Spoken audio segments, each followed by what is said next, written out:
Mesdames et messieurs, bonsoir. La télévision d'État d'Arménie occidentale vous présente les nouvelles de jour. Le Parlement européen a adopté une résolution sur la destruction du patrimoine culturel en Artsakh. Un projet de loi américain demande un rapport sur la possibilité d'une action militaire l'Azerbaïdjan contre l'Artsakh, Assemblée arménienne d'Amérique. Le prix d'une église vieille de 100-700 ans à vendre en Arménie occidentale a chuté. Il n'y a pas d'autre issue. Je fais appel à tous les parlements du monde. Président de l'Assemblée nationale de l'Artsakh. Un sanctuaire alevi en Arménie occidentale a été transformé en mosquée. Demain, c'est l'anniversaire de Yeriche Charenz, enfant célèbre d'Arménie occidentale, Tigran Choukhadjian. Le Parlement européen a adopté une résolution sur la destruction du patrimoine culturel en Artsakh, 635 voix pour, 2 contre et 42 abstentions. Depuis la dernière guerre, 1456 monuments, pour la plupart arméniens, sont passés sous contrôle azerbaïdjanais. Pendant la guerre, l'Azerbaïdjan a causé des dommages importants au patrimoine historique, culturel et religieux arménien. En particulier, l'église de Saint-Sauveur Razanchetsotsa Chouchi a été bombardée. Le Parlement européen condamne la politique de l'Azerbaïdjan qui consiste à détruire et à nier l'existence du patrimoine culturel arménien en Artsakh, ce qui est en contradiction avec le droit international. Elle considère qu'il s'agit d'une politique anti-arménienne menée par l'Azerbaïdjan. En réponse à cette résolution, nous publions ci-dessus une déclaration du président de l'Arménie occidentale, Armenak Abrahamian, 11 mars 2022. Bonjour, Monsieur Pouponi. J'accuse réception de la ferme condamnation par le Parlement européen des politiques xénophobes de l'Azerbaïdjan à l'égard des Arméniens de l'Artsakh, notre héritage culturel plurimillénaire, et je veux en remercier. Toutefois, je tiens à vous rappeler, ainsi que député européenne, que le territoire de l'Artsakh a toujours fait partie intégrante de la République d'Arménie, qui a été reconnue par les puissants alliés, dont la France en 1920. Par conséquent, la recherche d'un nouveau statut pour cette région est une question injuste soulevée en droit international. L'occupation et la partition des territoires de la République d'Arménie, Nakhichevan, Artsakh, Javark, depuis 1920 par les autorités soviétiques ont toujours été contestées par les autorités arméniennes.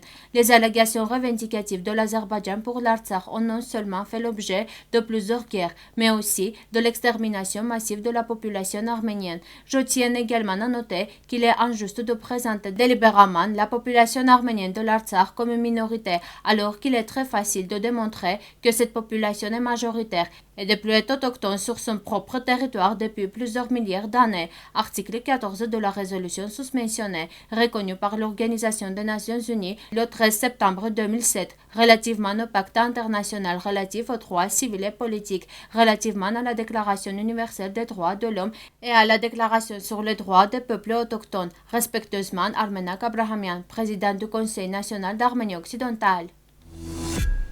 La loi sur les crédits globaux adoptée par la Chambre des représentants des États-Unis exige un rapport sur la possibilité d'une action militaire contre l'Artsakh. La loi Omnibus pour les crédits a été adoptée prévoyant au moins 45 millions de dollars pour l'Arménie et 2 millions de dollars pour le déminage humanitaire en Artsakh, a rapporté l'Assemblée arménienne d'Amérique. Nous appelons à une vigilance continue pour que l'Azerbaïdjan soit tenu responsable de ces attaques continues contre le peuple arménien, a déclaré Mariam Khaloyan, directrice des relations avec le Congrès. Le propriétaire a réduit de 40% le prix d'une église privatisée de 1700 ans mise en vente dans la ville de Mardin en Arménie occidentale après avoir échoué à trouver un acheteur. Le prix réduit est de 4,5 millions de lire. À l'intérieur de l'église se trouvent 3 tombes, 2 tunnels et une salle de baptême. L'église a embrassé de nombreuses religions servant d'abord de temple pour les païens, puis de synagogue pour les juifs et d'église pour les chrétiens. Le bâtiment qui dans sa forme finale est resté une église a ensuite été utilisé comme atelier de menuiserie et entrepôt. J'ai lancé un appel à tous les parlements du monde pour qu'ils reconnaissent l'indépendance de la République d'Artsakh, qu'il n'y a pas d'autre issue, a déclaré le président de la NA, Artur Tovmassian, ajoutant qu'il a demandé à plusieurs reprises à la République d'Arménie de reconnaître l'indépendance de l'Artsakh, au moins au niveau de l'Assemblée nationale. Rappelons que l'ennemi utilise des lance-grenades depuis plusieurs jours. L'Artsakh est actuellement privé d'approvisionnement en gaz, car les forces armées azerbaïdjanaises sont empêchées de réparer le gazoduc endommagé qui est sous leur contrôle.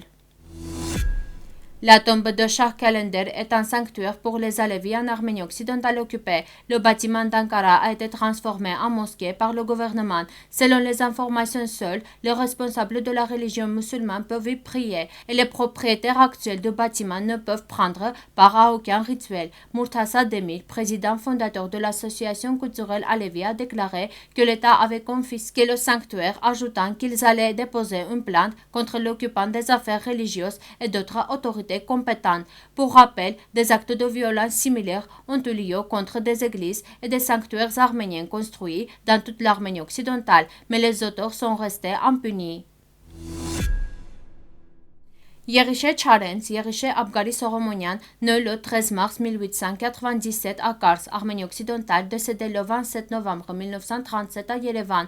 À partir de 1921, le nom de famille littéraire Çarens devient son nom civil. En 1915, le 6e détachement de volontaires arméniens pour rejoindre l'armée russe combattant les Turcs a traversé les montagnes Taparis au nord-est du lac de Van. Un volontaire a pris la parole lors d'un rassemblement organisé. Le feu de patriotisme brûlait dans ses yeux. Ce soldat parleur était le futur grand poète Yeriche Çarens. Le poème Le Mythe dantesque est l'une des premières réponses écrites de la littérature arménienne à la guerre mondiale de 1914 à 1918 et l'une des premières références au génocide des Arméniens. Pendant les années brutales du culte de la personnalité à partir des années 1930, les persécutions ont commencé. Çarens ne l'a pas évité. Il a été rapidement arrêté. Les livres de Çarens ont été rassemblés dans des bibliothèques. Yeriche Çarens est mort à l'hôpital de la prison d'Erevan le 7 novembre 1937.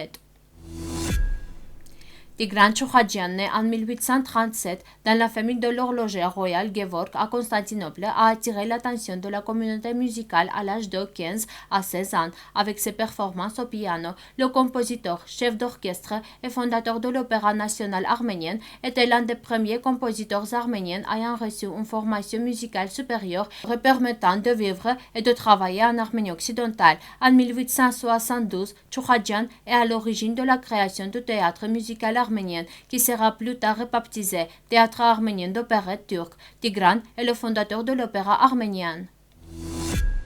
Merci de votre fidélité et à la fin de notre émission, vous pourrez profiter d'une performance musique folklorique des Arméniens.